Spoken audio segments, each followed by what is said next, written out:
Бүкіл алты алашқа белгілі болуға тиісті Махамбет Өтеміс ұлы менен иқтас саналатын жорық жыршысы, халық ақыны, тарихшы, қазақ батыры, әрі жаңағын айтып кеткендей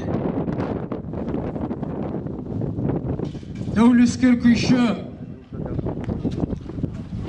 әнші, жыршы, термеші атамыз Қалнияздың бүгінгі беріліп жатқан туғанына 200 жылдығына байланысты беріліп жатқан ас садақамыздың өзі де бүкіл республика көлемінде өткізуге де болатын шара еді. Әрине бұл қазір біздің облыс көлемінде